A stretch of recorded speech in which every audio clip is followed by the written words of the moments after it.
with us, we are privileged today to have our Vice President, Andy Price, who is in charge of policy and advocacy at WOCU. And I know I'll be giving him the opportunity just to open this particular session. At the same time also, we got our team leader on the project we are working on in Kenya, Madam Susie Cheston. She's with us here.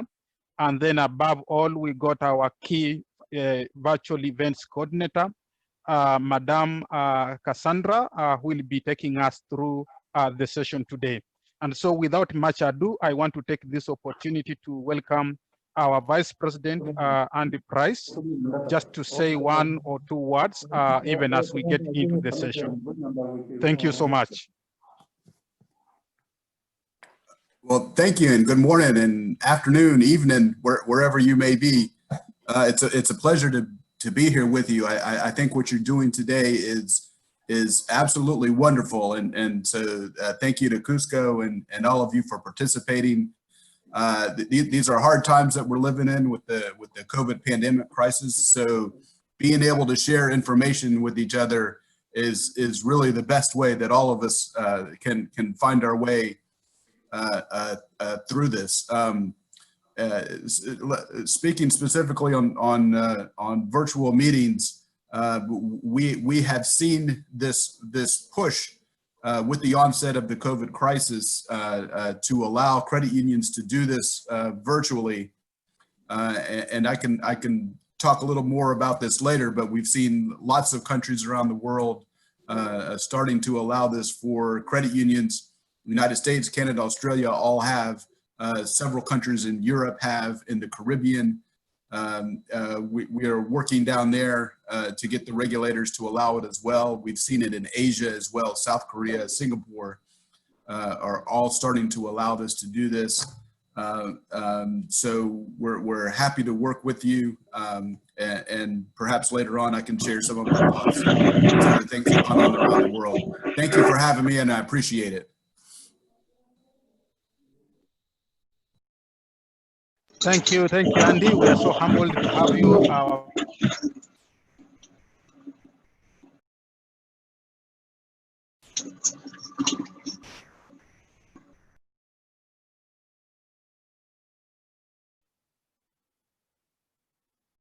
You can hear me, Mark?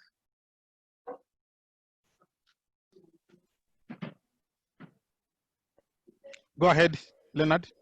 Oh, sorry. I am just requesting that we can mute our microphones unless we are engaging in a conversation, so that we avoid a lot of background disruptions. So please proceed, Mark. No, thank you, Leonard. I was just trying to appreciate our Vice President to having gotten the time to join us today. I know he's a very busy man, and we are so humbled. And thank you so much for joining us. And I think without much ado, I will want to give back to Leonard so that you can be able to proceed from there. Thank you.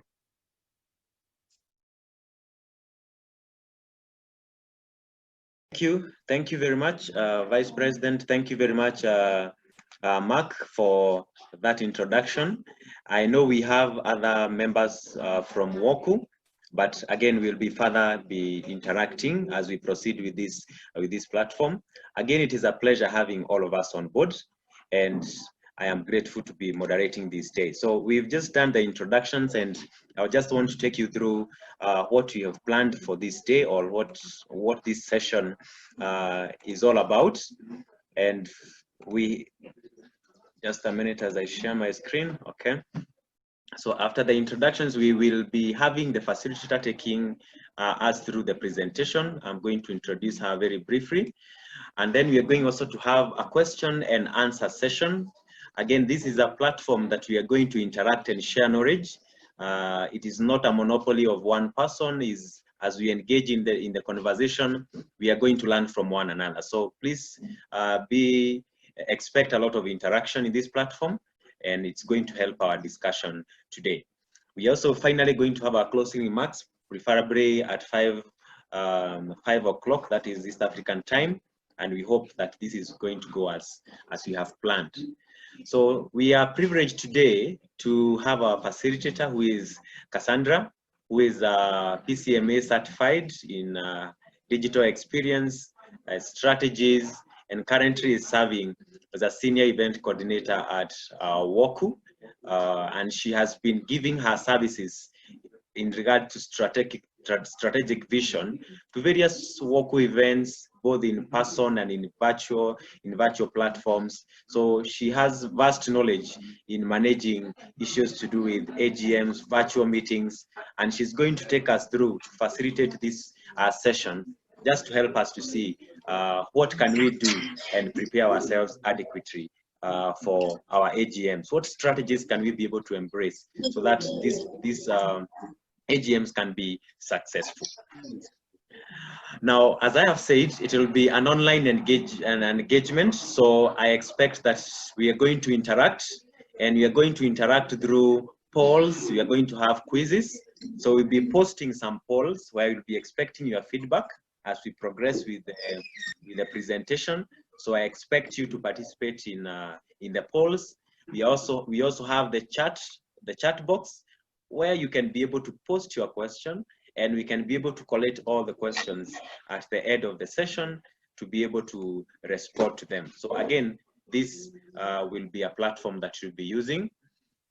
So feel free. It is an interaction, as I've said. We are all leaders in this platform, so we'll be sharing knowledge. So feel free to be able to share knowledge that you have in regards to this aspect. So just take you through the Zoom features that we have. There is the polls aspect, there is the chat that you'll be using. So I hope your device you can be able to see these features in your device. It could be slightly different from other devices, one device to the other, but I hope you can be able to see a major one, which is the chat one that you'll be using a lot. Again, there are other features. As you can see, you can be able to raise your hand, you can unmute, you can be able to put your video on. There are other features that you can be able to use. So that is much that you'll be doing.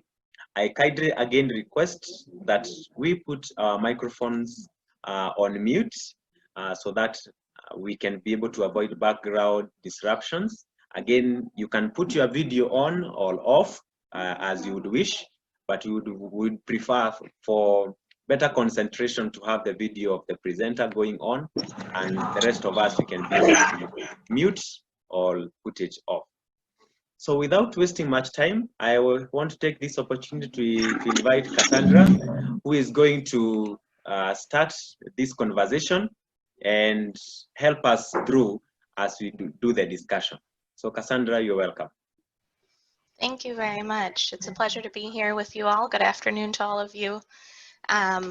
As I've mentioned, there's obviously been a lot of changes in the world lately, so I've done my best to touch base with a lot of our members around the world, some of them who have done their AGMs already, and some of them who haven't. So as everyone's gone through that process, I've just tried to touch base with them, see the things that they were thinking about as they went through their planning process, and it became very evident that there's not a lot of information out there that is AGM specific to the virtual meeting process. And there are a lot of very specific considerations when you're planning an AGM that aren't necessarily the case for other virtual meetings. So started pulling some information together, and I hope that it'll be helpful to all of you. So as we get started, I just wanted to ask initially what concerns you all have about hosting a virtual AGM. If you want to just start popping them in the chat, I'm hopeful that we can learn from one another, and that throughout this presentation we'll be able to address most and hopefully all of the concerns that you might initially have. So again, go ahead and put those in the chat and we'll discuss them as we go through the presentation. So to start with, I just wanted to point out a very general principle that I've learned for any meeting, virtual or in person. And that's, as you're starting to think about your meetings, you might be attending other meetings and see softwares that you're using and you're thinking, these look pretty good. Maybe I can reach out to some of those vendors, maybe get some pricing, learn a little bit more. And you might even take the leap and learn a vendor, and you think to yourself, great, that's step one. Now I can plan my meeting now that I already have the platform in mind. But the problem with this approach is there are a lot of different softwares out there. These are maybe the first couple I could think of in a quick 20 seconds, but there are hundreds, if not thousands, of different platforms that you could use at this point. And it's really easy to get overwhelmed when you're looking at all of these, or to end up contracting for features that you don't need, and ending up not having the features that you do need, especially when it comes to your AGM. So what I would recommend is working in the opposite direction, to design with the end in mind. So think first what your meeting's going to look like, any key features that it needs, and really be able to define what exactly it is you need for your meeting, with the hope that you can then make a list of what you need and go out into the marketplace that way. So when you're having interactions with different vendors, you have these key needs already written down, and you'll have more productive conversations, not only internally in planning your meeting, but of course with those different solution providers and finding out what they can provide for you and if their services will work for you. So that's just a very general concept I like to bring up. And again, it applies in person as well. You might be looking at a venue that you think could work for you, but really you should be starting with the end product of what you want your meeting to look like, and then work the other way to bringing up those solutions in the end after you've already defined what you need.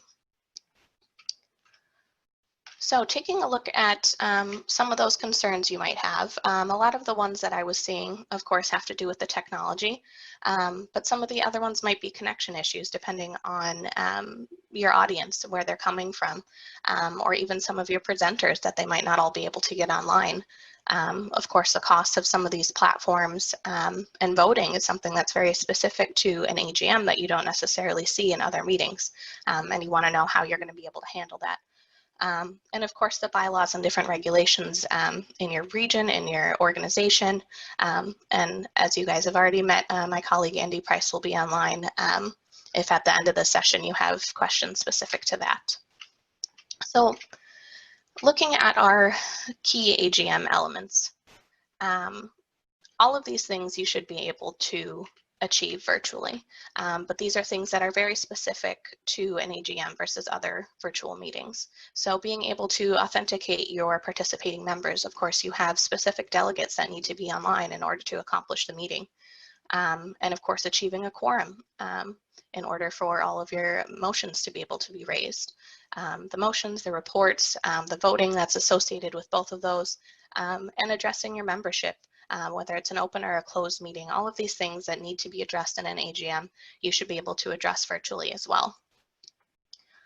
Now, that's not to say there are, of course, some differences between an in-person and a virtual AGM. So we're going to go ahead and throw up our first poll here and take a look at how you typically would address your AGM, if it's typically a looser structure, or if there's typically a more scripted agenda. And the reason I bring this up is one of the biggest differences that you'll have in your in-person versus your virtual AGM is you're going to have a more successful virtual meeting when it's a little bit more scripted, a little bit more closely kept to your agenda.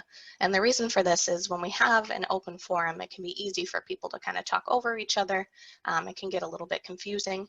And that's not to say that you can't have a lot of open discussion, but just to make sure that the questions potentially from your membership or the comments are directed at certain people so you know who's going to be speaking next, and providing very concise responses. So as much as you can, plan out what's going to be said in your session, who's going to be saying it so you know where the camera should go. All that good stuff will help you have a very successful meeting. So again, go ahead, participate in that first poll, and we'll see how you guys typically are managing your in-person. One minute, meetings. I'm trying to put up the poll. Just 1 minute, you can proceed as I put up the poll. Thank you.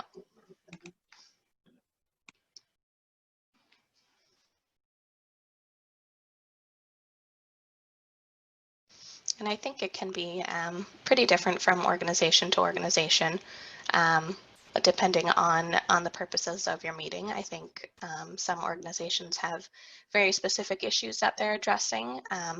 Some of them might have a couple standard things that they're going through, and that's it. Some of them typically have a very engaged audiences who want to discuss several different things. So again, it can be different, and the changes that you might have to make to move virtually can be different as well.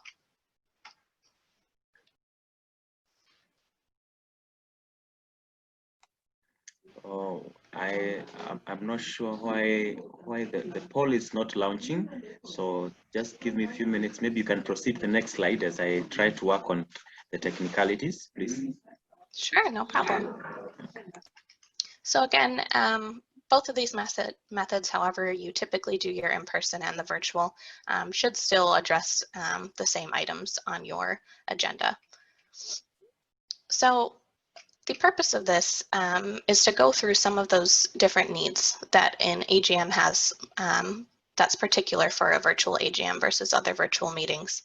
And the goal of going through these different areas is so that at the end, you'll have very specific needs laid out so that when you talk to different solutions providers and you talk to your staff about what you need, you already have a good idea of what your meeting is going to look like.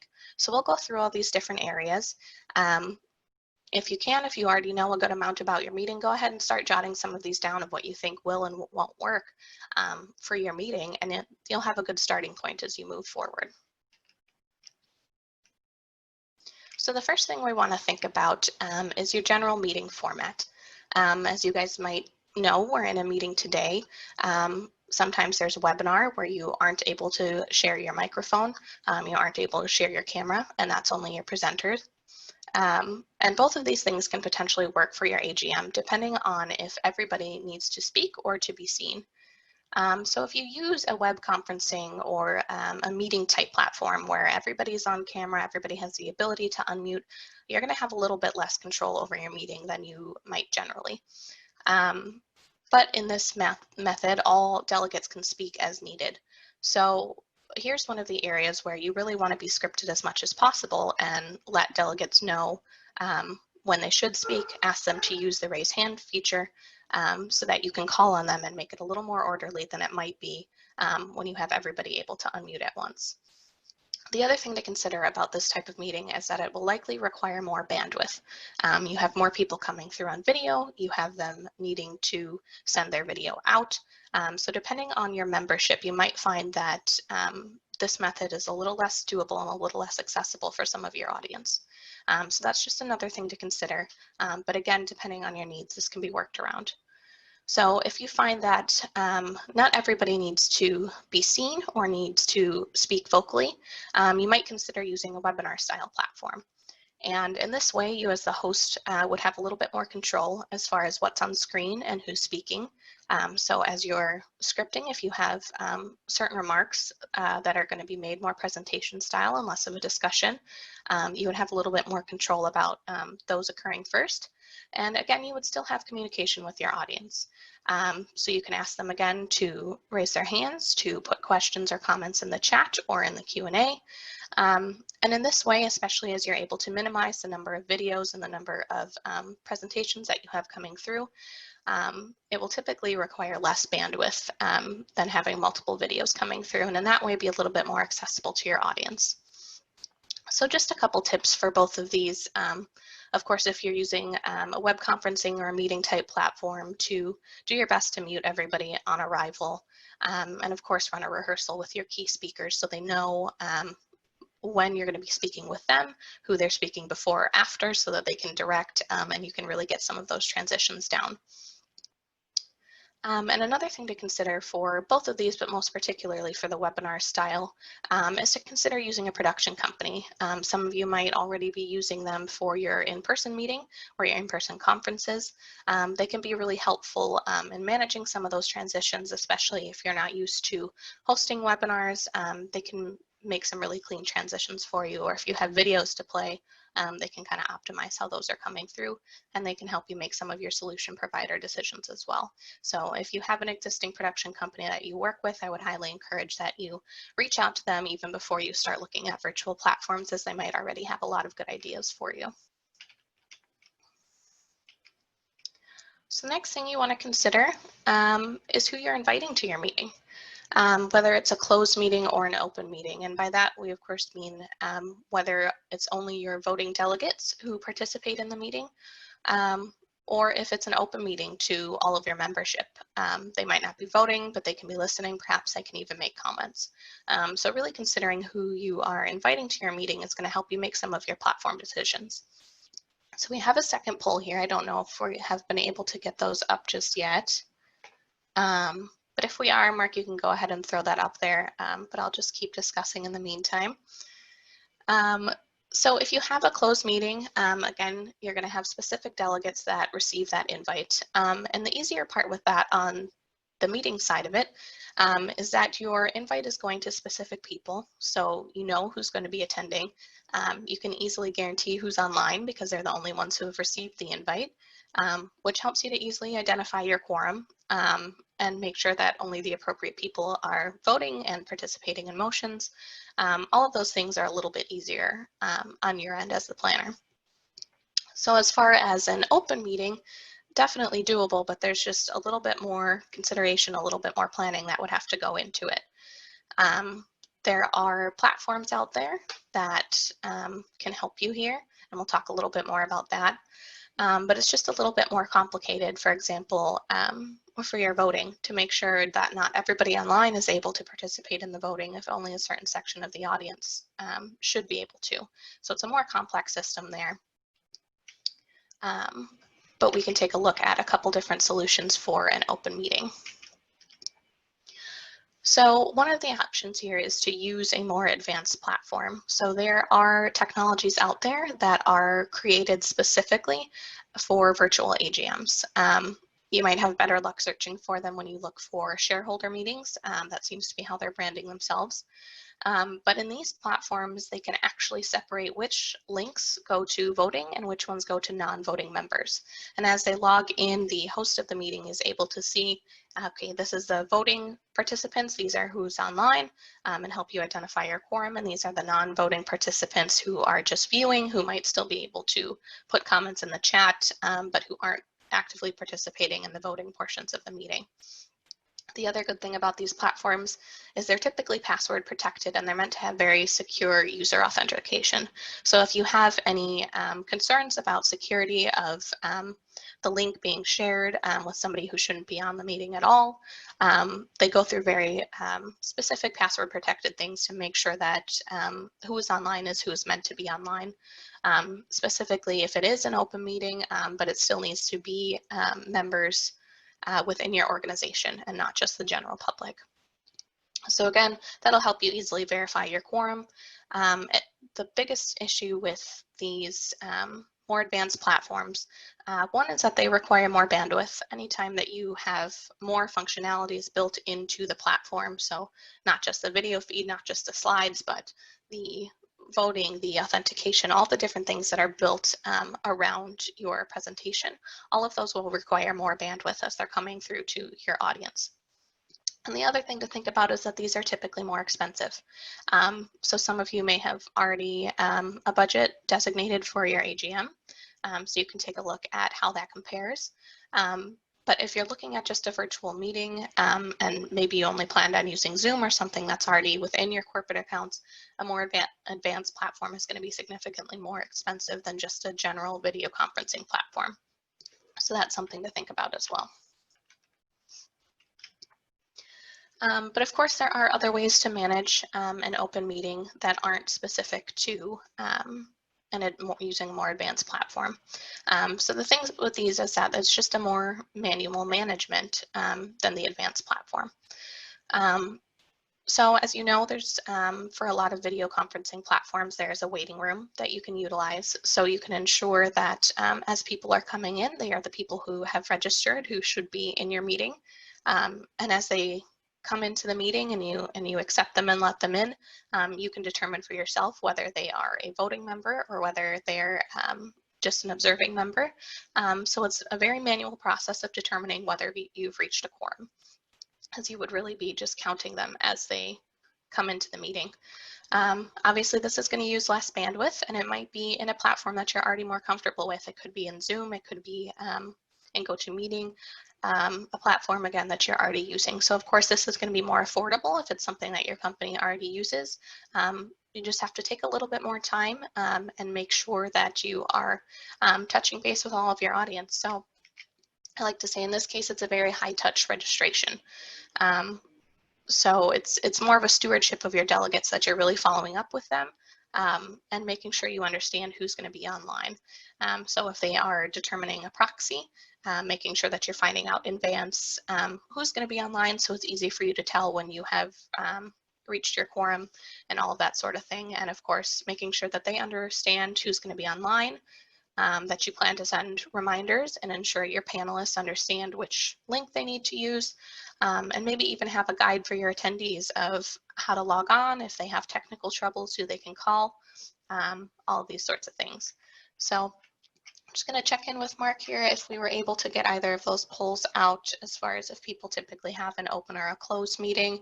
But if not, feel free to share in the chat just so we can kind of see where everybody's at.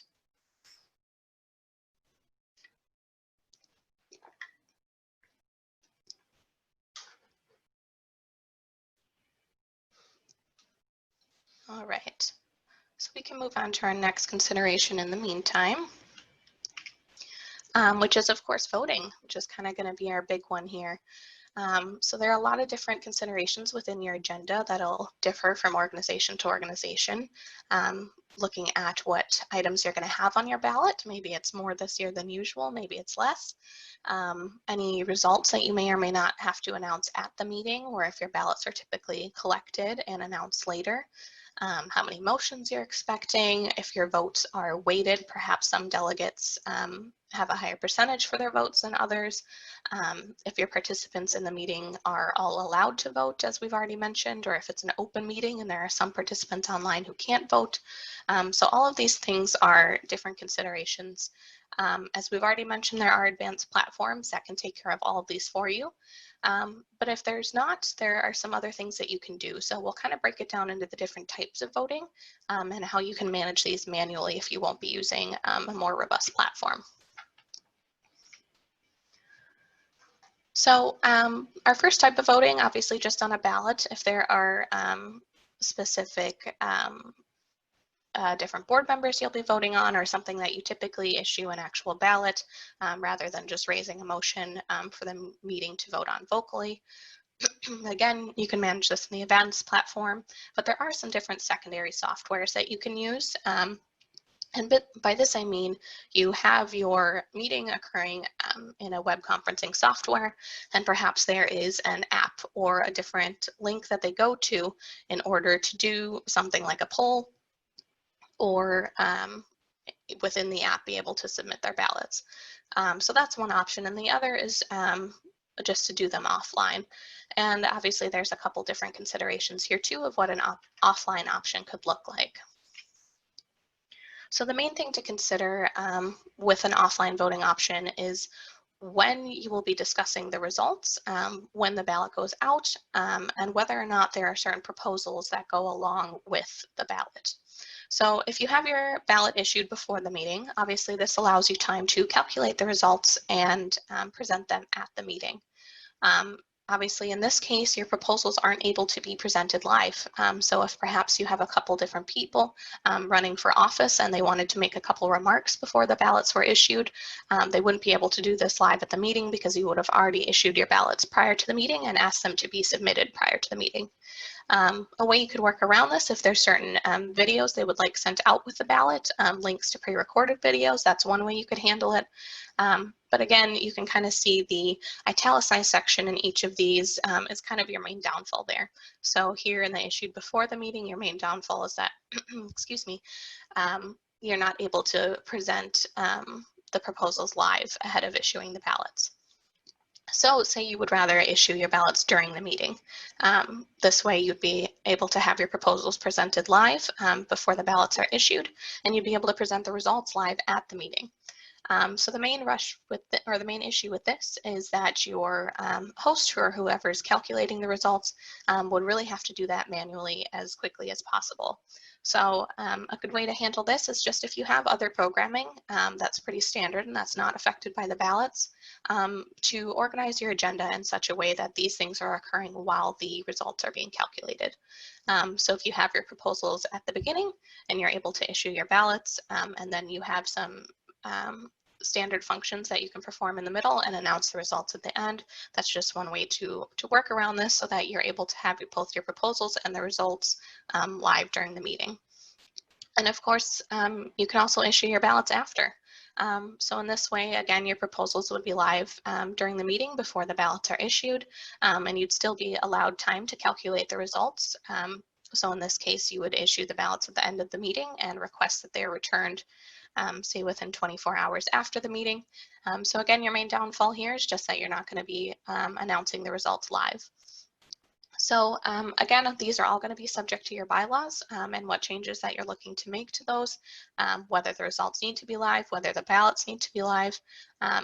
But especially for example, World Council was dealing with different time zone issues. Having that 24-hour period to really view the proposals, view the ballots, submit the ballots can, in many options, help voting be more accessible to your membership. And of course, this is something that I would argue is the most important part, is to make sure that all of the information and all of the proceedings is accessible to all of your membership, and that they have the time and opportunity to participate in all of the functions that they are meant to be able to participate in.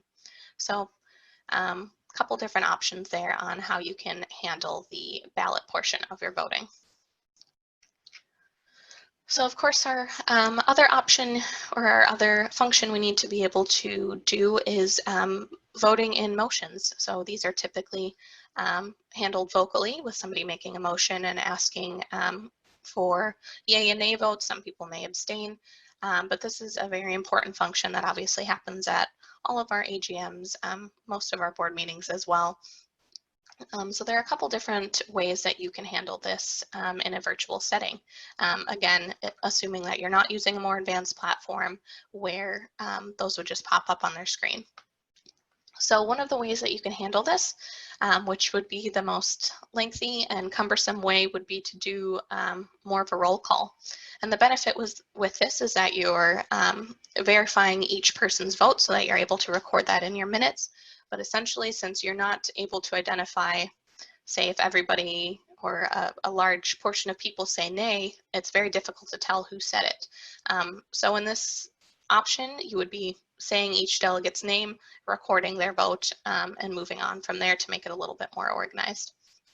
Now, another and probably easier way that you can handle this is using the polling function that is available in most web conferencing platforms. The main issue you're going to have with this is that in an open meeting, you have people online typically that aren't meant to be submitting a vote. And in most web conferencing platforms, you can't discriminate who receives the poll and who doesn't. So depending on the level of trust you're able to have with your audience, there's certainly an option to put within your poll not a voting member, and they can choose that option. And in the report that you export after the meeting, you can go through and verify who submitted that option, or perhaps if there's a non-voting member who attended the meeting and they did submit a vote, of course, removing those manually from your results after the meeting. But again, this may affect the initial results that you present live during the meeting of how the motion was passed or didn't pass. So again, there's a certain level of trust with your audience there if it's an open meeting, but it's still an option to consider. And the last one, which is actually the version that the World Council used for their AGM, was to do a nay-only vote. So you would have your motion initiated, and then we would ask for nay-only votes to be put in the chat. This can also be done vocally, but you'll just have to make sure that anybody who wants a nay or an abstain to be recorded, say their name first, or make sure it's evident in the chat to have those things appropriately recorded in your minutes. Obviously, this is a little bit easier with motions that we might expect to go through pretty easily. For example, a motion to adjourn, I don't think we typically have any arguments with, but just depending on the amount of discussion that you expect your motion to have, something to consider between these three different options. So now moving on to just some language options. We have another poll here if you guys are typically having different languages that you have to deal with at your in-person AGM. But obviously there are a couple different options here of how you could handle having different languages in your meeting. That'll differ a little bit from your in-person. So of course there are still simultaneous interpretation options. Even within Zoom, they do have the ability to have multiple audio feeds. So that's just the main thing you're going to want to look at as you interview different platforms. If you do need to have simultaneous interpretation, to make sure that they have different audio feeds, because there will be some platforms that tell you, oh yeah, we can handle different languages, but what they mean by that is they can set the entire meeting in a different language.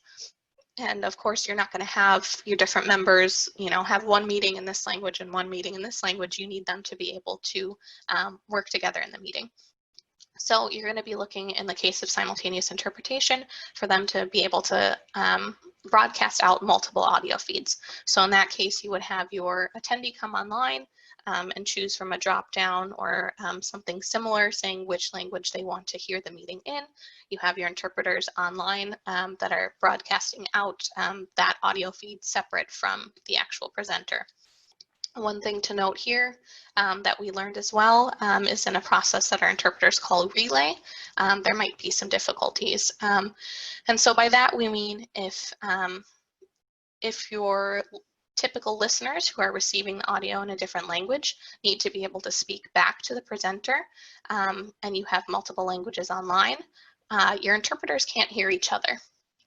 So for example, if your presentation is in English and you have a Spanish speaker who wants to say something back, so your Spanish interpreter comes online to say something in English, our Portuguese speaker or a Portuguese interpreter, for example, couldn't hear what the Spanish interpreter was saying.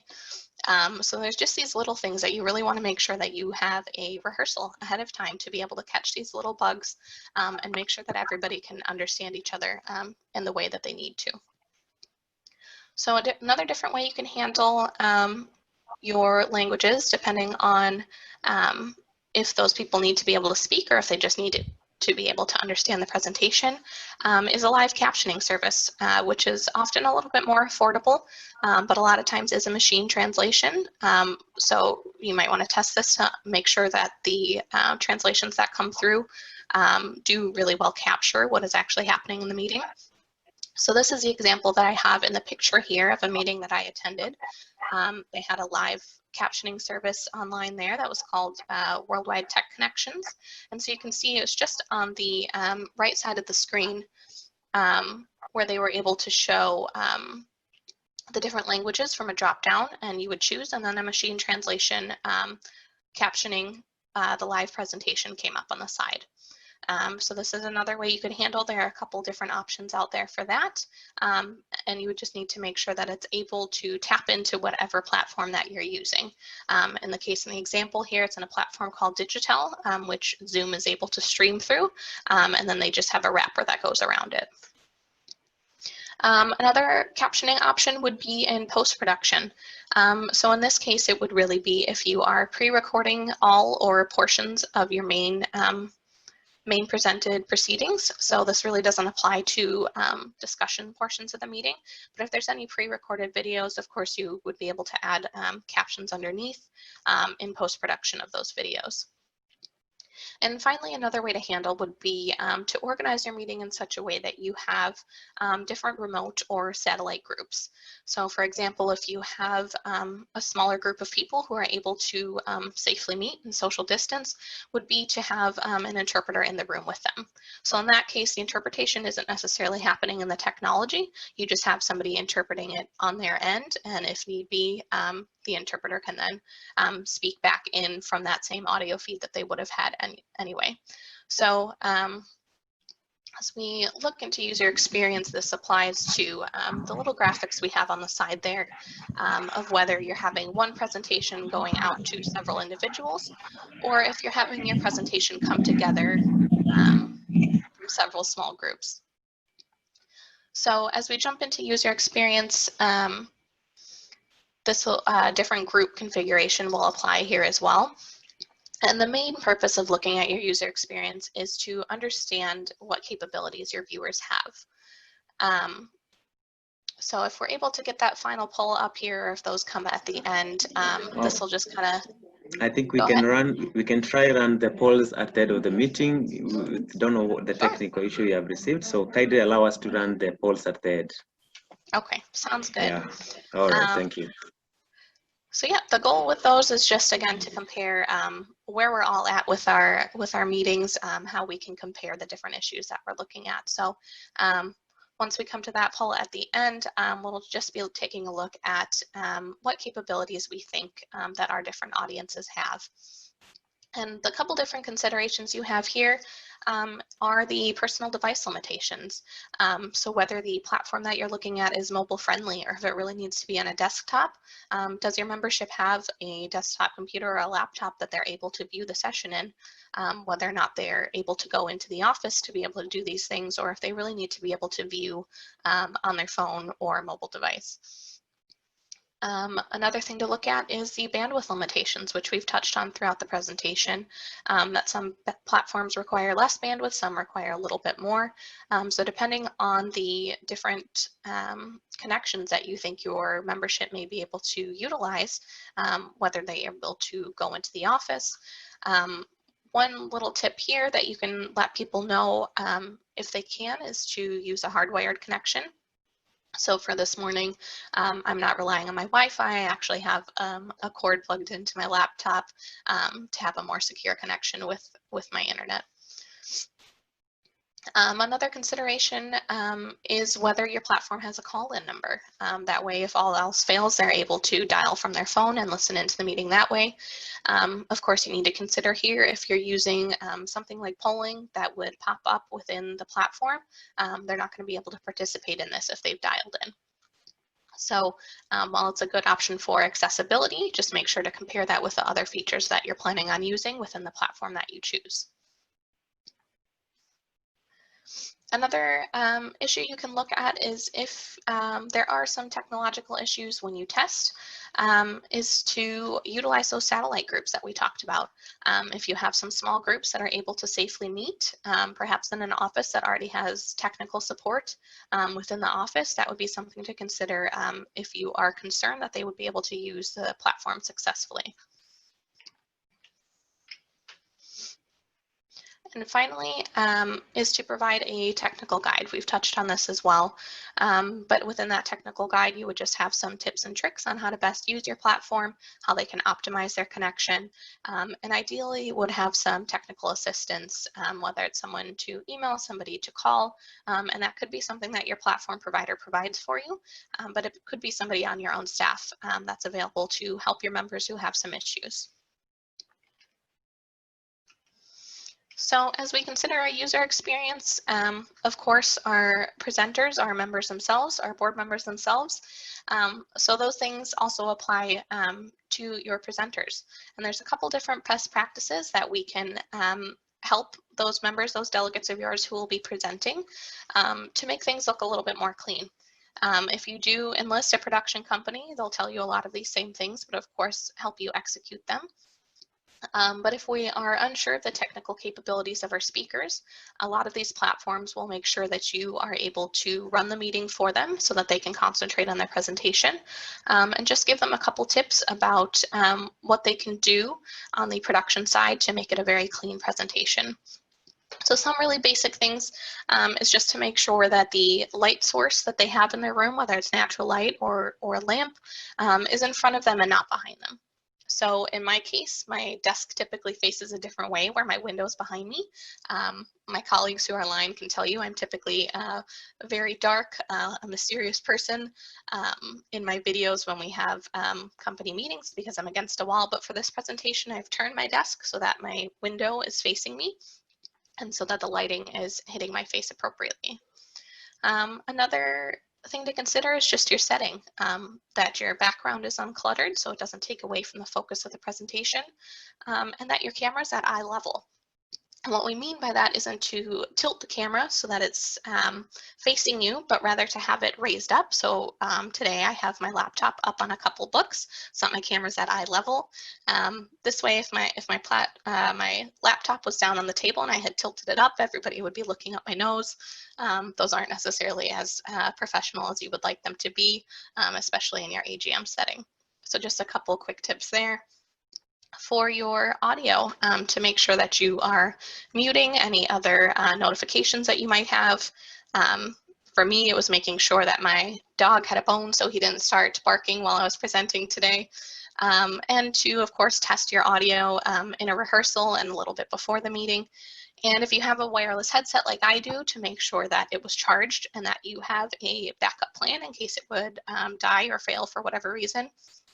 But it's also always good to have audio that is a separate microphone and audio on your end. So that way you're not hearing the feedback of yourself speaking and all of that sort of thing. And then finally, connection, once again, if they're able to hardwire instead of to use Wi-Fi, as well to remove any other functions that your device might be trying to do. So to disconnect from a VPN, to pre-record what you can as a backup, and again, just rehearse as much as you can. So it looks like we have our polls up here, so please do participate in them, and we can take a look at how we can all compare our AGM experiences and the different considerations that we have. So in the meantime, I'll just go ahead and wrap up here while you guys take a look at those polls. We've come through pretty much all of our considerations here as far as our meeting format, our audience, our voting, our language, our user experience, and our production. So what we have up here is just an example of what I hope to leave you with today. So in our example here, we have a meeting we've decided is going to be a webinar. With our participants muted, they're going to utilize the chat. We're only going to have 4 presenters online. Our audience is a pretty closed meeting, so we have a secured invite going to members only. In this case, another tip is to make sure you're clear with your members whether the link they receive is to be shared. If they are designating a proxy to attend the meeting, to make sure that they tell you that, okay, I'm sending the link to somebody else, they're going to attend on my behalf. So when that person shows up online, you know where they're coming from and why. Excuse me, we've decided for voting that our motions are going to be in a polling feature such as Hello, this. Cass, you can hear me? I can. Yeah, it seems that now we are able to do the polls. And I'm That's requesting, great. Can we start by doing poll number 1 before maybe you proceed? Because you have already passed all the other polls. Maybe you can do 1 poll, the 2nd poll, that one, and the 4th one. Maybe it is going to bring up some issues that can help our discussion as we proceed. Yep, no problem. I'm just going to wrap up here. This is just a bit of a summary slide, and then we can walk through this first poll and move on to the next. All right. Thank you. Okay, perfect. So in our example meeting here, we've decided to use a polling feature and send our ballots offline before the meeting so we can announce the results at the meeting. We've decided that our presentation is going to be captioned, that our platform is mobile friendly because we suspect some of our members will be using their phones, and that we're going to have a pre-recorded intro because our chair has some connection issues and he has some standard remarks that won't be affected by the discussion. So we're going to pre-record those to make sure that those come through clearly. So this is just an example of some of the needs that you can lay out so that when you go and talk to different vendors, you know exactly what you need ahead of time. So let's take a look at this first poll here. I think a lot of them have come in, about 50%. So the rest of you who are online, go ahead and submit some answers there. But it looks like for the most part, we have a typically open meeting. It looks like the answers I have on this screen don't quite coordinate with the question that I'm seeing. But we can go ahead and move on through our poll so that we can see the results. So Mark, I'm not sure if you want to close this poll and we can move on to the next.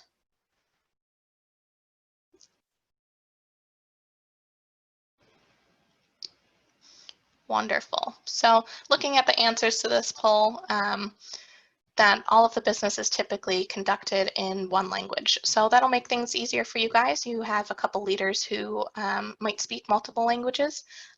If that's the case, hopefully they're able to address your audience in the appropriate languages if they are bilingual or multilingual. But it looks like there's not a lot of need for interpretation here. So we don't necessarily need to touch too much on that. But of course, if there are, happy to reach out, happy to let you guys know some of the companies that we've looked at. And of course, we've already talked through a couple different solutions that you could use there. So let's go ahead and move on to the next poll.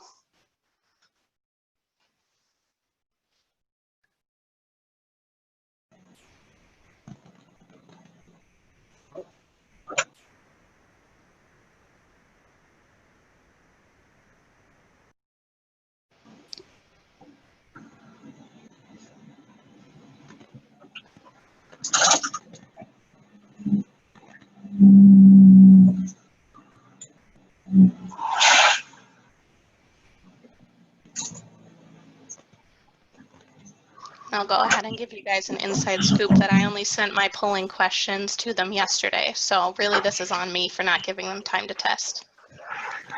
So schedule rehearsals, that's a key point here.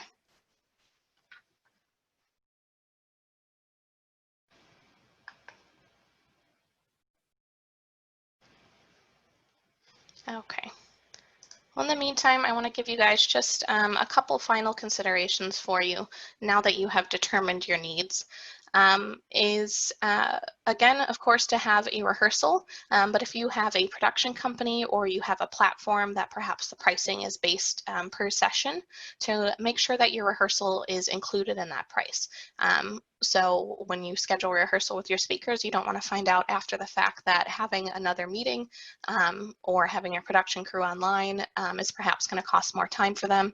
So if there's a specific agreement you're signing, to make sure that that rehearsal is included in the price that you're talking about. Another thing to consider is having a confidentiality section.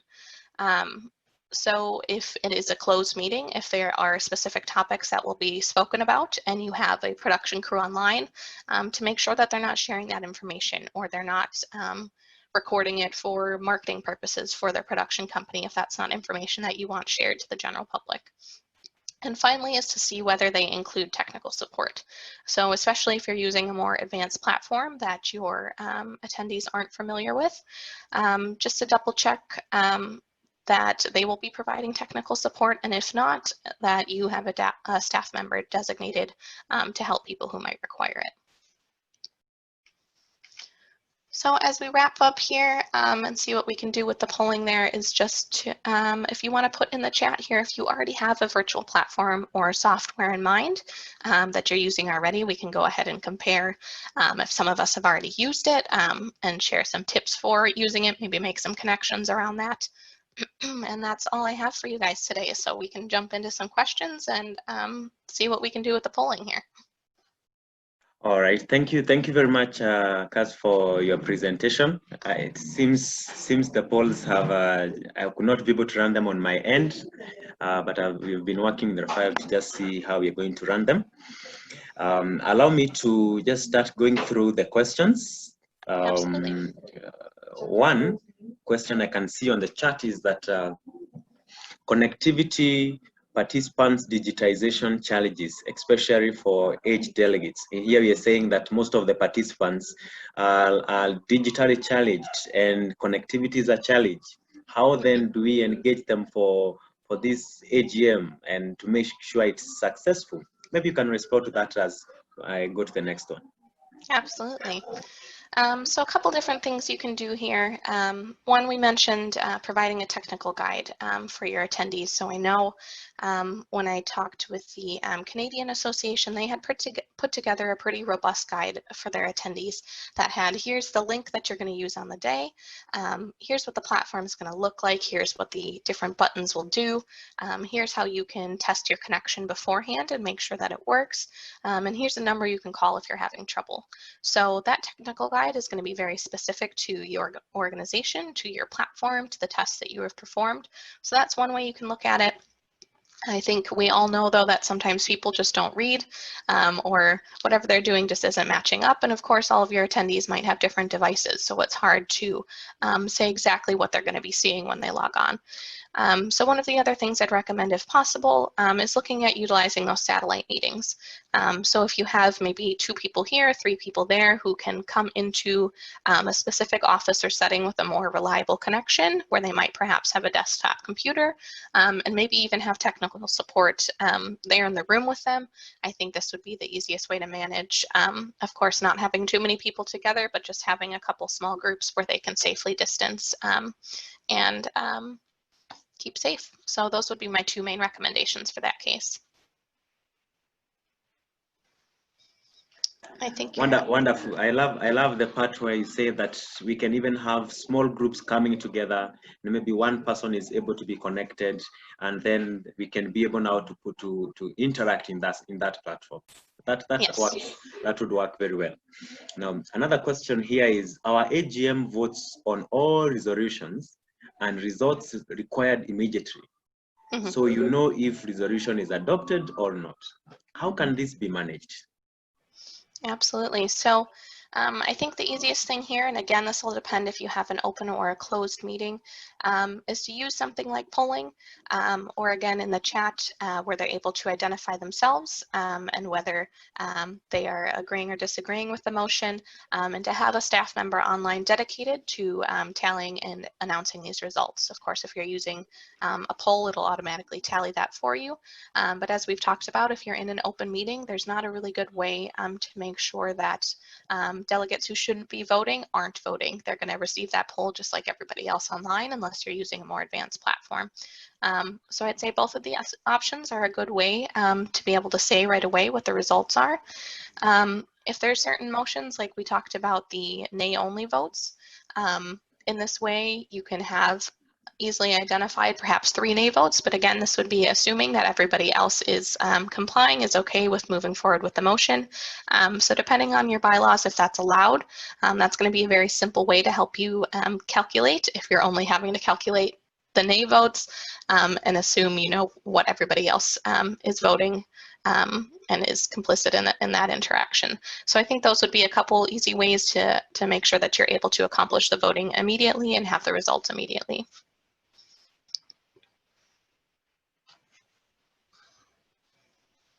Oh, I think you're still on mute there.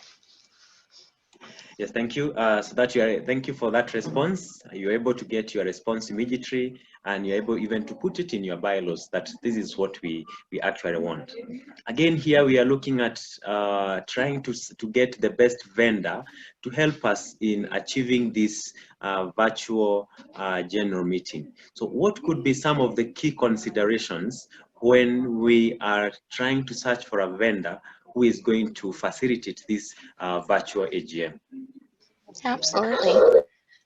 So I think our first step here, again, if you're using a production company already, or if you would like to use one, I would identify this vendor first, because a lot of times they're going to have a lot of experience with these platforms and they'll be able to make recommendations for you.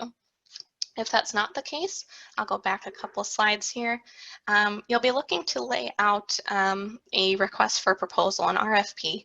So you're really going to want to define your needs of what you think is going to work for your platform. And that's not to say the vendor you choose might have some recommendations for you about how you can best utilize their software. But if you're able to say in advance, these are the functions we absolutely need to be able to accomplish, and you have those laid out as you head into your meeting or as you send a request for proposal to different vendors, they can automatically tell you, we can't do that, maybe consider a different platform, because there are a lot of them out there. So I would say that these 6 different areas, your meeting format, your audience, the voting, the language, the user experience, and the production, those are going to be kind of the main factors to consider and the main things you want to lay out as you're approaching different platform vendors. All right, thank you very much. I think there is a poll that is ongoing now. Can you see it on your end? Is there a poll? I can, yes. You can see. Yeah, so it looks like about 90% so far are just having their business in one in one language. So we did touch on that a little bit. All right. Okay, maybe Rafael, you can add that as we look for another question. There is another question here. The links to meetings are regularly shared. How do you manage this so that the circle controls or to only bona fide members can log in? So in other words, that when we want people to join, we set the link, which is shared maybe through various platforms. How do we ensure that it's only bona fide members who can join and there are no disruptors within the meeting? Of course. So I think there's two different ends to the meeting to consider here. The first would be how you manage your registration, and the second would be as people are coming online. So when it comes to your registration, for example, you might have noticed with Zoom, sometimes the link that you receive asks you to register for a future webinar, and then you receive a confirmation email that has the link to the actual meeting. And sometimes you just get a link that you can share, hey, join this meeting. The link is already going to take you directly to the meeting. So when it comes to your AGM, I highly recommend that you have a more specific registration process. And what I mean by that is when you're sending out an invite, your invite is please go register now and not save this link for the day of. So the invite that you're sending out asks people to go and register for the meeting. And so they don't get the instructions on how to participate in the meeting until they've already registered, and perhaps they receive a confirmation email, or perhaps the week of the meeting, you're sending then the link to everybody who has registered. Again, even in this case, you're probably going to want a disclaimer within the confirmation email that says this link is only for you, please don't share it. But that's one way you can kind of manage who's going to be online, and as the registrations come in, you can identify whether this person is a delegate or a member, and whether they should be online. And perhaps if they have registered and they're not either of those things, then you don't send them the confirmation email with the link. Excuse me. So then on the other end of it, once it comes to the day of the meeting, is to use something perhaps like the waiting room that you guys would have experienced today. Because in this case, our host was admitting specific people to the meeting. He could see your names before you were admitted to the meeting. So that would be another way that you're seeing, even if people who aren't meant to be in the meeting got a hold of the link and they clicked on it, they are then in the waiting room until the host verifies that there's somebody who should be in the meeting, and they're admitted in that case. The final thing to think about is in the majority of these platforms, there is a way for the host to eliminate people from the meeting. So if you have a disruptor that comes online, you should easily be able to have them exit the meeting forcibly from your end as the host. All right, thank you for the wonderful response. So in other words, what you're saying is that we should have a parallel confirmation list that we are working with, so that when we share this link to the members and anyone can fill in, then we need to be very clear if it's a member, maybe you have put your member number and they are registering with their member numbers, so that when we are joining in and everyone is on the waiting room, we just need to see member number 100, and then we tick from our parallel list that we have for all our members, so that we are able to see who is actually joining in and who is not a member in joining in. But again, yes, exactly. Yeah, that poses a challenge where there are 10 members who are not able to join.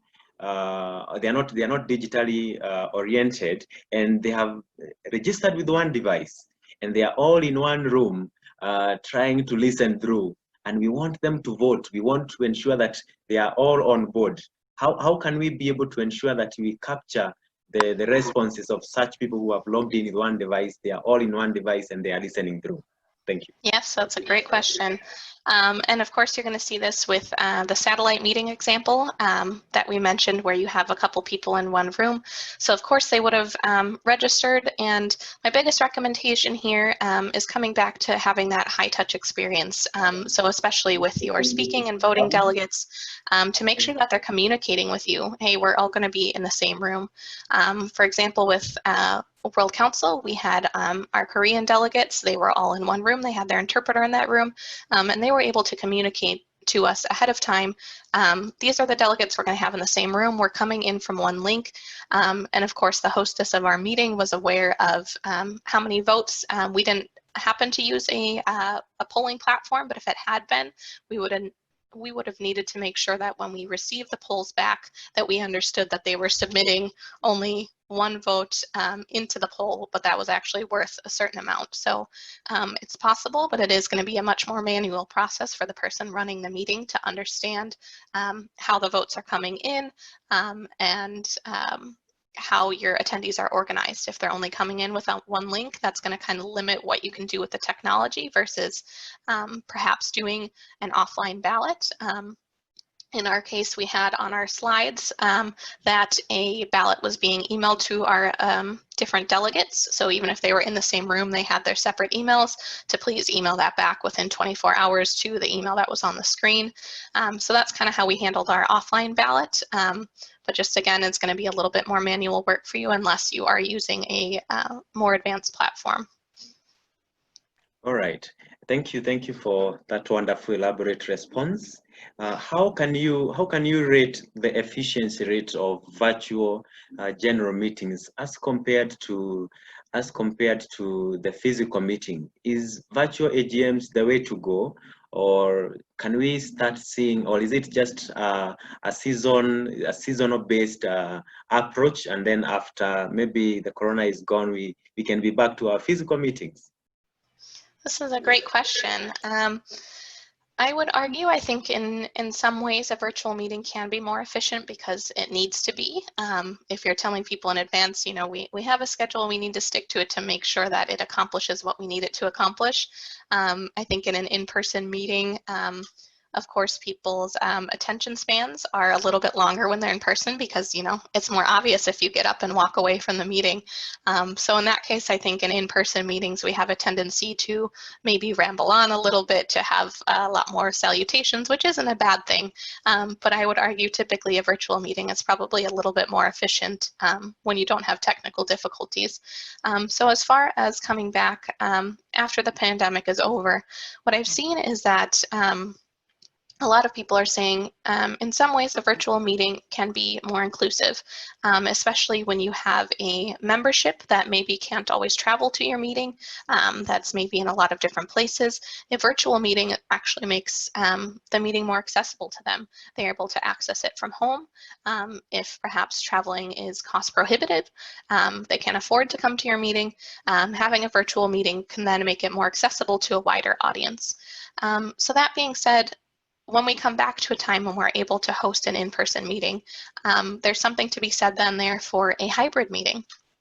So in this case, almost like our satellite meetings, we might have the main majority of our audience coming together at that point, but we would still be conferencing in some small groups who are elsewhere, or a couple individuals who are elsewhere. So in this case, you're really taking the best of both worlds of making your meeting more accessible to people who can't attend it, but you're still getting those networking and in-person functions that you might have been missing during this time. Thank you for a wonderful response. I would want to continue opening this platform for more questions. I would want to request, if you have a question, you can unmute your microphone and shoot your question and it can be responded. So I'm opening a session of 2, 3, 4 minutes that you can receive questions through, just go and unmute your microphone, post your question, and then it can be responded to. So welcome for questions. Looks like we have some more poll results here as well. So I think a good mix of pretty structured agendas for everybody. As far as nobody is really saying they have a lot of impromptu discussion, interaction. They're all pretty structured meetings, even if there's comments and questions. So I think that bodes really well for you guys if you have to host a virtual meeting, that your attendees are used to having that structure already. So that's great. Afternoon, I have a question. My name is Joseph. You mentioned a good point around vendor confidentiality and ensuring that whatever vendor you have, because they will then be involved in the meeting, how do you, the confidentiality on some of the matters that have been discussed. What are some of your recommendations in terms of then how circles can get best practice, how we can make sure that this takes place? So how can you make sure that your vendor remains confidential? Is that what you're asking? Yes, so that whatever they get during the meeting they don't, there's confidentiality from them. Sure. So for some of your smaller vendors, you're of course going to have an agreement or a contract that you would likely enter into in order to use their platform. Especially this is the case for some of the virtual event platforms. So they're not larger web conferencing, but they're meant to be more event specific. In that case, it should be pretty clear within the contract whether they're including that confidentiality. But if you are using a larger platform like Zoom, it might be a bit more difficult to see within their long terms and conditions to make sure that that confidentiality is included. But some of the bigger ones, even Cvent, which is a large registration platform that has grown into a virtual conference platform, you'll typically have a member or a customer representative for that company as you're entering into your agreement. And my biggest recommendation here would be not to be afraid to ask them to add something to the terms and conditions. So while it might seem like they're a really big company, they have it laid out, they're going to say, you know, yes or no, this is what it is. You can always ask for an additional clause to be added into your contract or an agreement. Beyond this, I know we have Andy Price on the line here. I'm not sure if he has anything that he wants to add. He and his team are typically the ones telling me that my contracts need to have more included in them. Yeah, thank you, and I do that a lot, but and it's often very difficult, you know, when you're. I mean, Woku is not a very large organization either, although we operate around the world. But negotiating with a large vendor can often be challenging and difficult, and they will often say, here's my contract, take it or leave it. I don't care if I do business with you, because you're not paying them a lot of money and they're a big company and perhaps don't care. But usually when you talk to them, you can say, look, you know, this is the internal operations of a credit union. You know, this is, you know, we have our financial information and other information that might be confidential. A lot of times they'll come around. So your best protection, twofold. Yeah. Number one, get a confidentiality agreement, whether it's included in your contract or you get a separate one with them. I found most companies, once you kind of talk to them, it's pretty easy for them to sign that. A lot of these companies, they're not interested in taking your information and selling it to someone else. You know, so it's usually not too hard for them.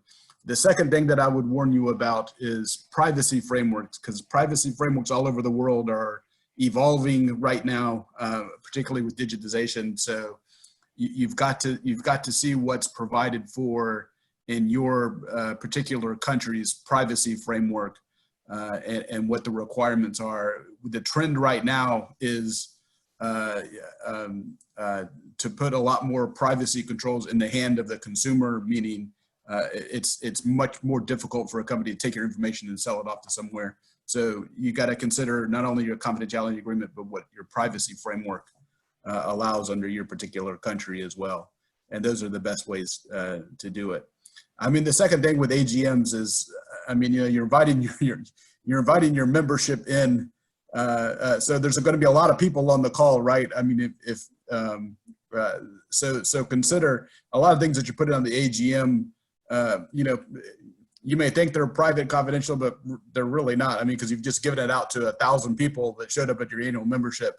I mean, if you think that somebody's not going to take information there and perhaps share it with somebody else, I mean, you need to think.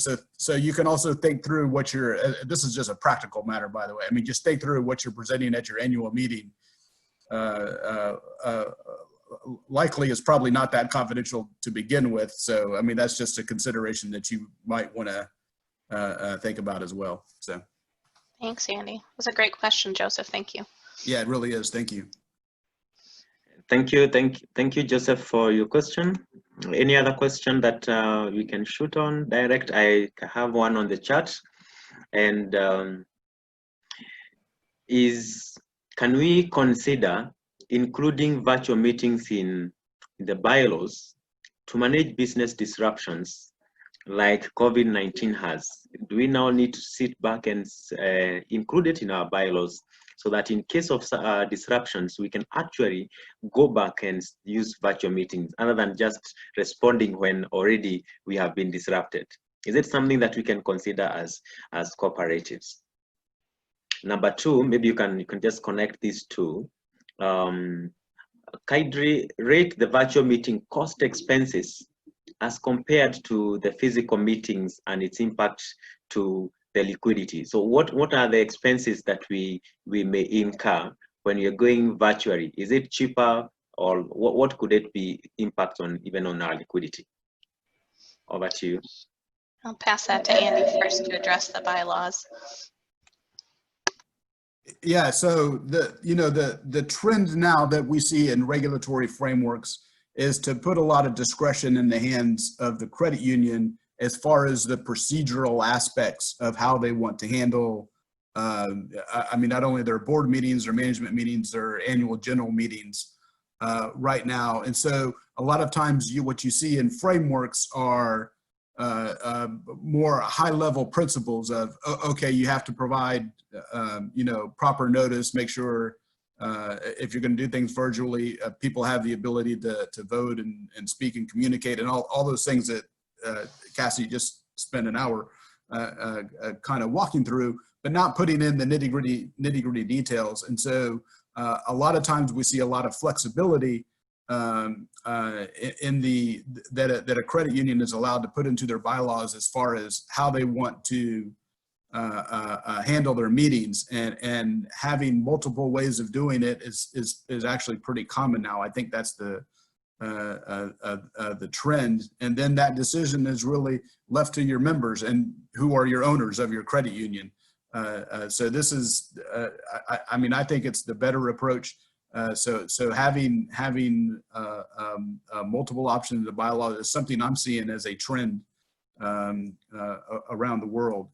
I will also say, going through COVID, to kind of address an earlier question, we're seeing a lot of things with respect to use of ATMs, the availability of branches. In some parts of the world, if you closed a branch, it was like the end of the world. You couldn't do that. But having gone through COVID, we've pushed a lot of people to start using online mechanisms. And so now they're getting trained on using these channels, and they're actually finding out they like them. So I think as we go through and use this technology, I think you're going to see a lot of people being okay with not having those in-person meetings or coming into the branch. And the trend for digitization around the world is I think been dramatically increased by what COVID is going on. So I think these virtual type meetings are going to increase personally after COVID, because a lot of people are going to get used to doing it this way and say, hey, it's a lot easier. I don't have to travel in and I don't have to get dressed. I don't have to shave. I don't have to do all those kind of things. For a meeting. So I think that trend is going to continue. And then go ahead. Because there was a second question there on liquidity that I didn't quite hear, but. Yeah, so I think it started out a little bit with pricing there, so I can touch on that just a bit. I think there is a general conception that your virtual meeting will cost less than the in-person meeting. And I think there's two parts to that. One, obviously we are, in a crisis time, people are looking to spend less money in their budget, perhaps because of losses in other areas.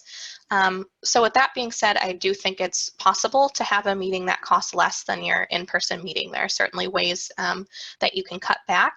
But what I would say to that is not lead with the expectation that it's going to cost less. A lot of these platforms, especially the more complex ones that serve a lot of different purposes, those can have a pretty high price tag to them, and especially for using a production company, if you're using interpretation services, a lot of these will overlap some of the costs that you're losing, like having a venue or having to if you typically have food at your AGM, there are going to be other costs incurred for a virtual meeting, even if you don't have certain costs for an in-person meeting. So my main answer to that is not to assume that it's going to cost less. In a lot of ways, it can cost the same or even more as your in-person meeting. But because there are so many different options, I think a virtual meeting is more scalable. So if you want to have the same level of production that you do in person, I think it can cost the same or a little bit more. But if you're looking for cost savings, there are options there, and you can scale that back to meet the needs of your membership right now, meet the needs of your budget right now.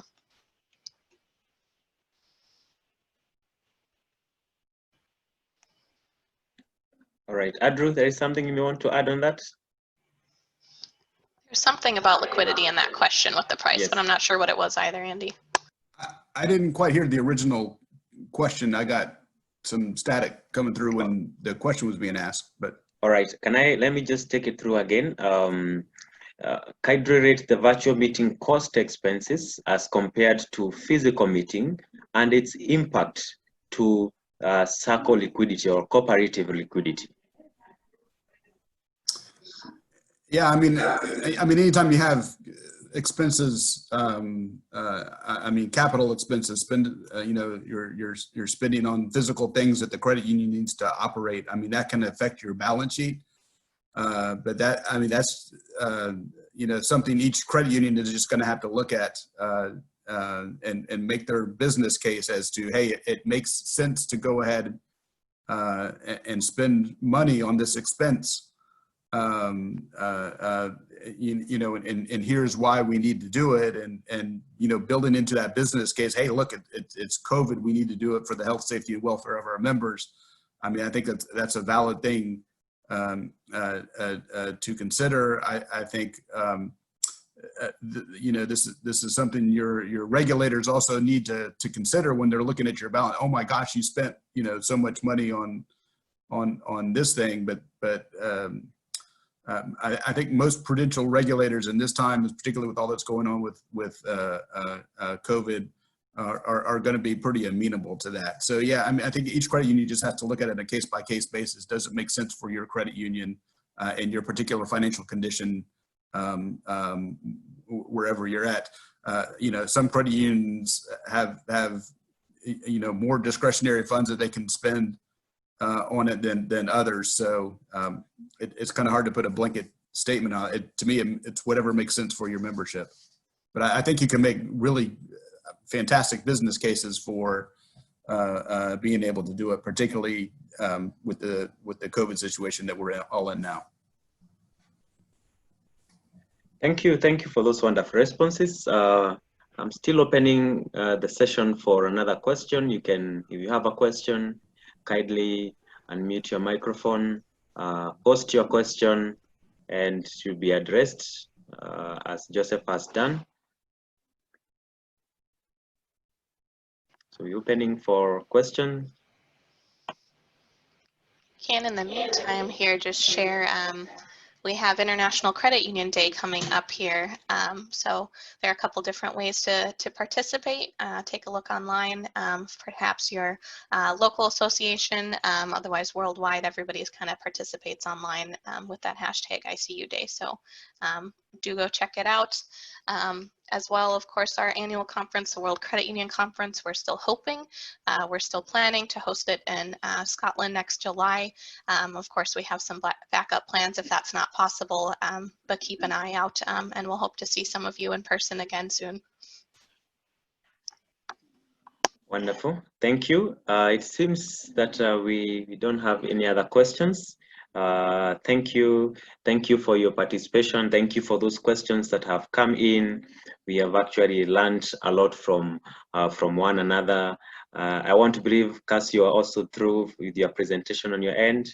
All right, thank you very much. And I think from now, I will also want to invite Vice President Mr. Price just to make his presentation, make his remarks before we can maybe go to another session.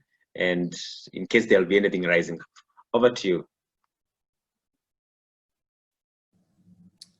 Oh, I'm not sure I had a lot more remarks to make, but okay.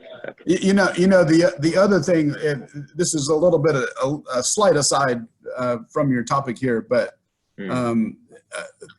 so when you're talking to your regulators, if your regulators aren't allowing you to do it, the importance of an annual general meeting a lot of times is so you can get your financials approved and then you can declare your dividends. And so if you can't have your virtual meeting because of lockdowns in your country, I've seen in some countries where they've allowed, your chief financial officer or that may not be the appropriate name in Kenya, but whoever, kind of does your finances for the book to go ahead and certify that the financials are okay. They let you go ahead and declare the dividend. And then at whatever time that you're able to have a meeting, whether it's virtually down the road, you can kind of go back and ratify that. I've also seen that as a workaround for the situation where you're not allowed to have your annual general meeting, and then you're in the situation where, I can't declare my dividend, which is obviously quite important to the credit union.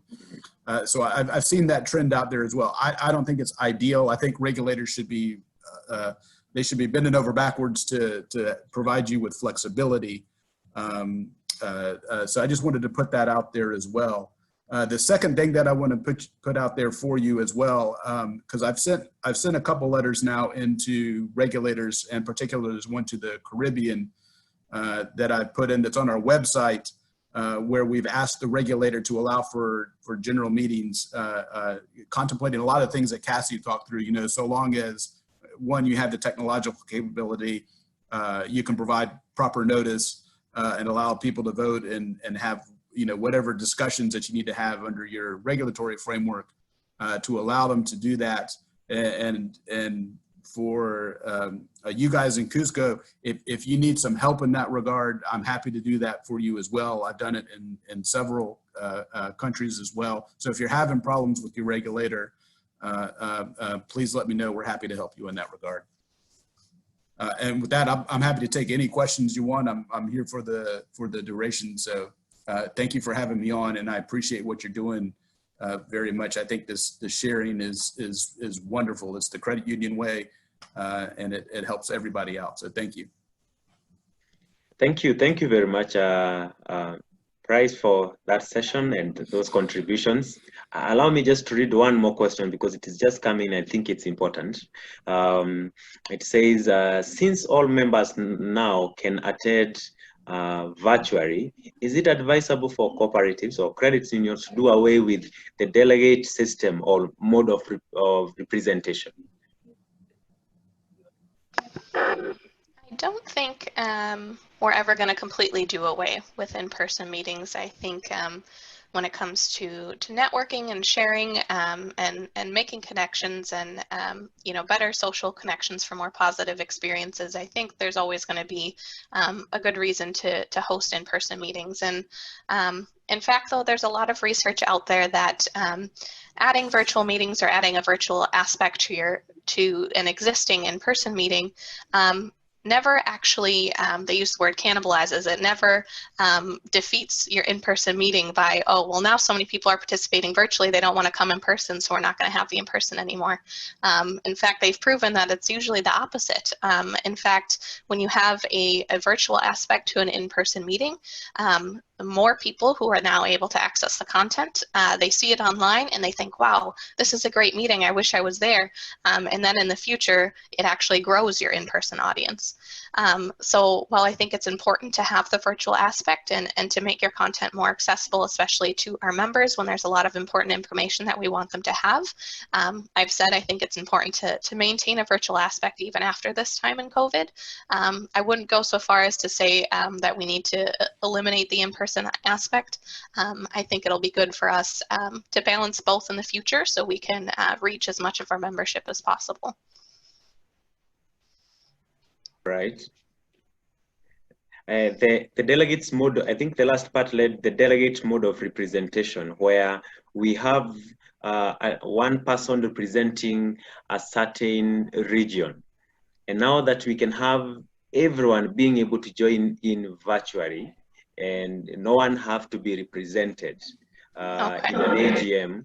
Now, would it be prudent when people are able to do AGMs virtually, there is no need now for a delegate to represent a certain region. Now everyone can be part and parcel of our AGM. That's a great question. I think that might differ depending on your membership, on how engaged they are. So I'd certainly be interested to learn more information as we move forward on that. But I think it also will depend a little bit on the topics that they're considering. So if you feel that your membership is able to well communicate how they feel on these certain topics, or if the delegates have done a good job of communicating with all your membership individually to really understand their opinion in depth, it might still be more efficient to have specific delegates online. But certainly as you grow and as we kind of compare to shareholder meetings in the corporate space, it certainly has come to that where they have a lot more of their shareholders online than they used to. So I think there are positive and negatives to both here, and it'll depend a little bit on the relationship that your delegates have with your membership. Yeah, and I'm a big proponent for regulatory frameworks that allow flexibility for the credit union to make that decision, because I think it depends on your field of membership and who you're serving and what your members want. I mean, they're your owners, so to me, the how you govern is important. And yeah, I mean, I can give you differing examples. Around the world, we have some credit unions that are virtual only. They don't have branches. Their people are served online. There's several in the United States that do it. And so for them, having an in-person meeting is, well, where do we have it? We don't have a branch. You have an office somewhere where you have your server, but I mean, but then you have credit unions, who serve a particular employer, and that's, the only place they operate is in that particular company. I mean, having a virtual one for them may not make a lot of sense. And depending on the types of services, all that kind of stuff. So to me, I prefer a regulatory framework that gives you some flexibility to do that for what makes sense for your membership and how you can best serve them. And that's always that best decision is usually not made by a regulator; it's made by you as the credit union. So I prefer a framework that gives you the flexibility to do it in the way that's best for your membership. That's just my opinion on it. But it's a great question. Yes, thank you. It is a privilege having all of us here. And allow me to ask this last one. Maybe it's not even related to today's session, but by the fact that we are here, we have vast knowledge. What could be we looking at as in regards to the emerging trends that cooperatives and credit unions should actually be looking at? What are those key issues that we can look at for cooperatives as emerging trends in our current economy? What is the future outlook do you see for the cooperatives and credit unions? Thank you. It's a large question. Not sure if Andy wants to take that one. Susie might even have some comments as well when she comes online here. Yeah, I mean, I think the future for credit unions is amazing. I mean, if you look at WOCU's membership, you look at our statistical reports, our membership is growing incredibly and at a much more rapid pace than even WOCU anticipated. And it's interesting what we're seeing, though. It really ties in well to what we're discussing here.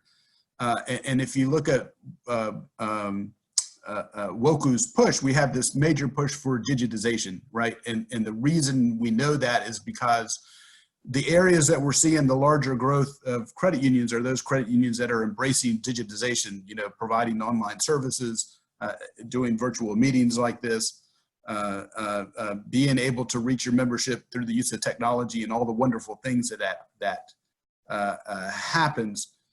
Where we see the digitization occurring is where we see the stronger growth in credit unions and the more rapid growth in credit unions. The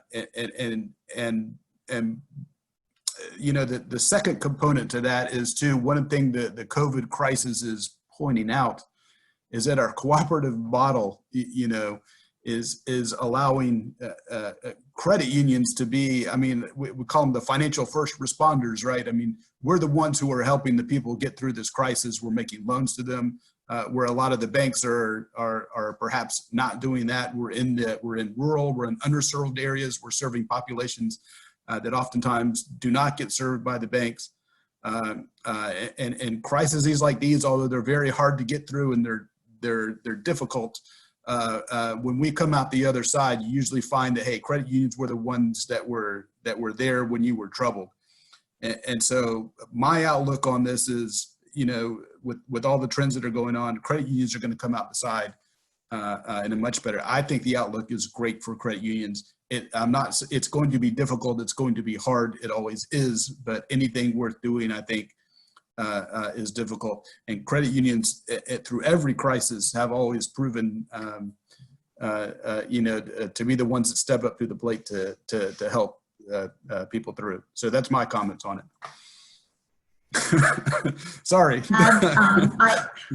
I absolutely agree with everything that Andy said, and really so appreciate this session.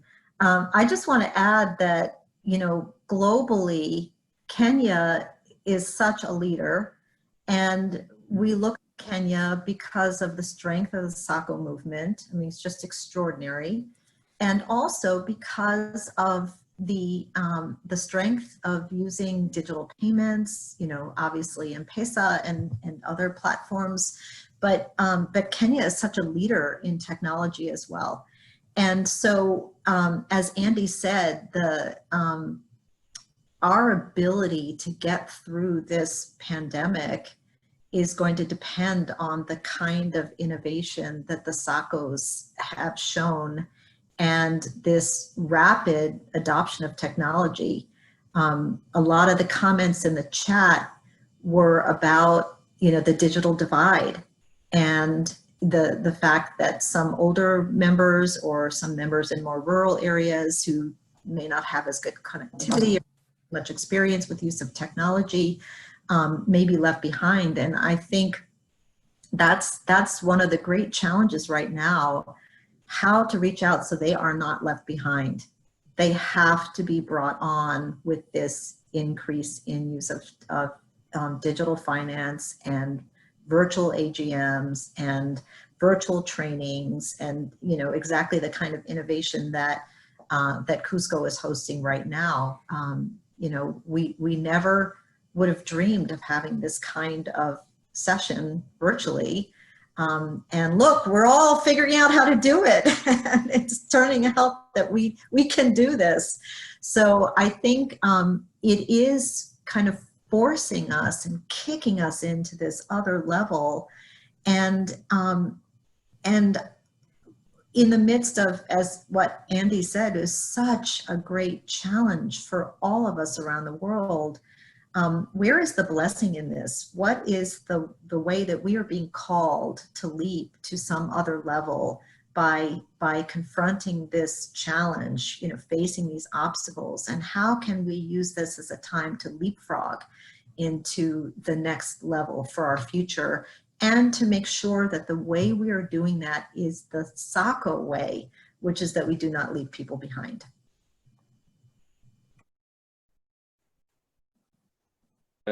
Thank you, Susie. Thank you, Andrew, for those wonderful contributions and that you're giving us that are very applicable to this session and even to the participants in this platform today.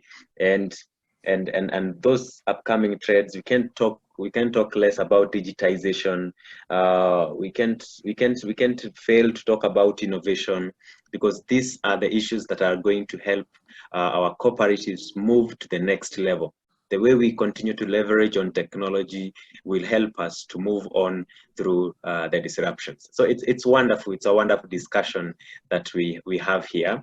Now, I would just want to request Cassandra, Andrew, and Susie just to give their parting shots. What could be the parting shots that you'll be giving us to the listeners today in regards to annual general meetings and in SACCO management or in cooperatives management in general? Over to you, Cass. Thank you.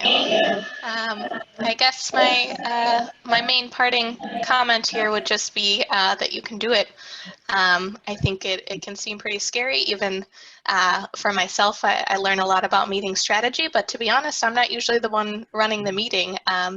Today we have some people here helping us, and I think if you don't have maybe on your IT team or a meeting planner that typically runs it for you, it can be a little intimidating. But just to know that there are a lot of resources out there.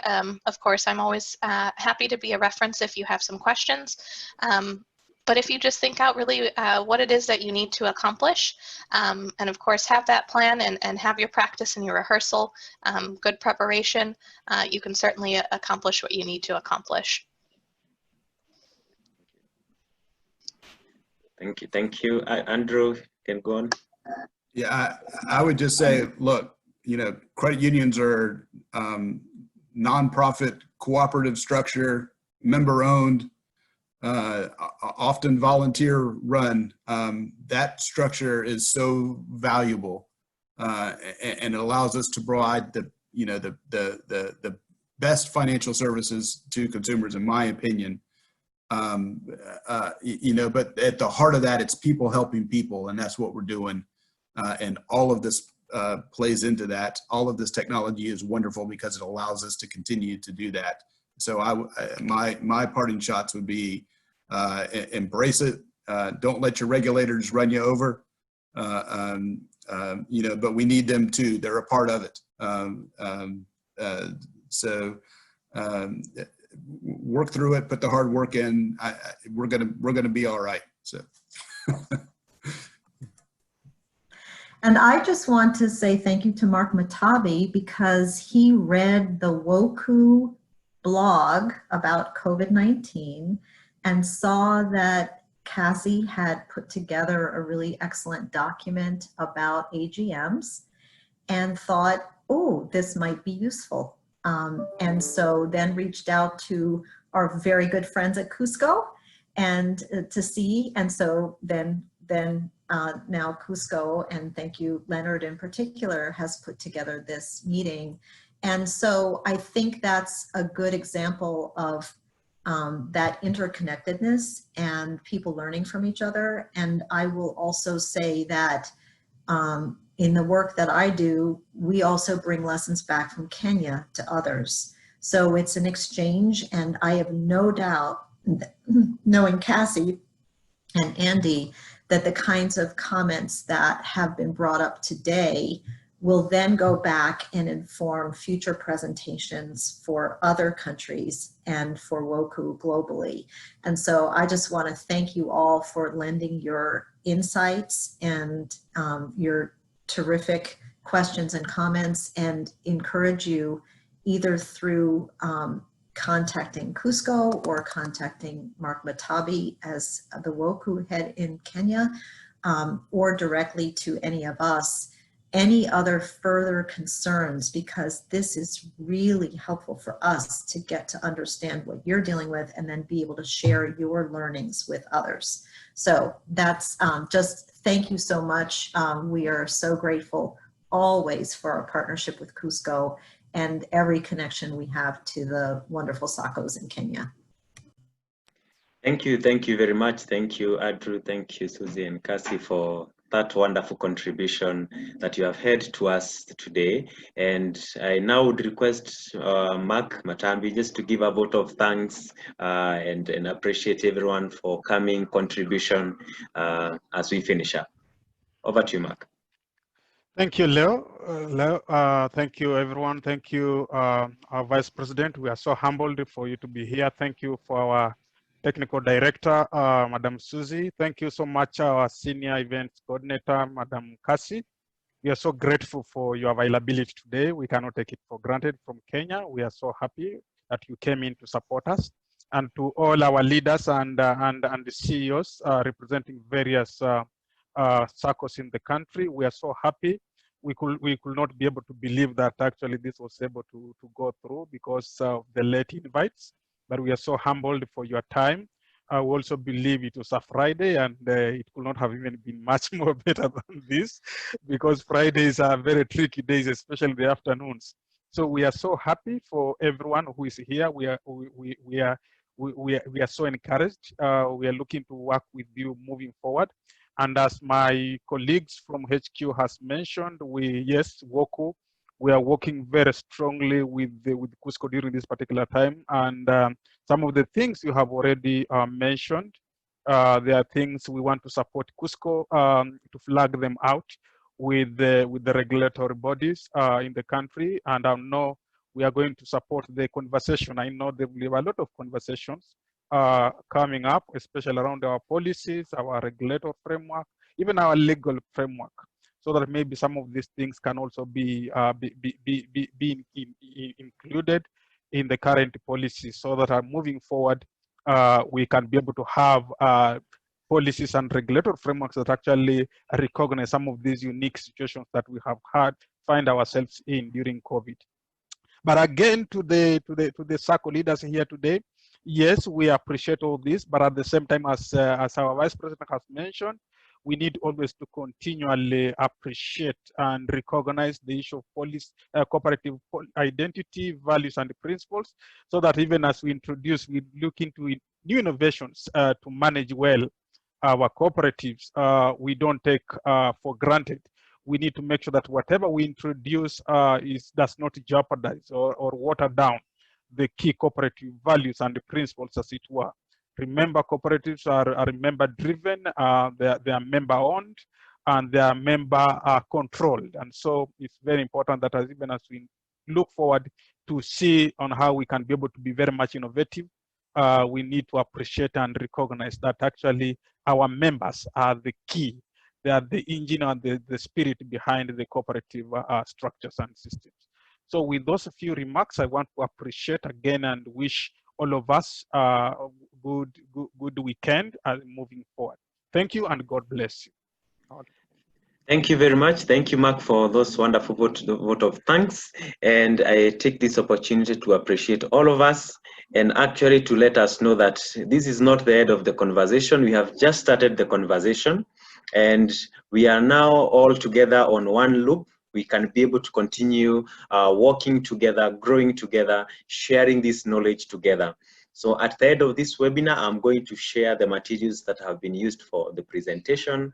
I'm also going to share the WOKU paper in regards to virtual general meetings guidelines that we can be able to refer to and borrow some information. And we have the WOKU office here in Nairobi that we are working close together so that we can be able to work together through this journey. So do not feel stranded. If you want to go this direction, kindly contact us, contact Cusco, contact us through WOKU, and we'll be able to share this knowledge. We'll be able to continue interacting and helping the cooperatives movement grow. Once again, from Cusco, we really appreciate a lot your participation. And in Swahili, we say asante sana. So thank you, God bless you, and have a nice weekend. You can actually leave the meeting at your own pleasure. Asante sana.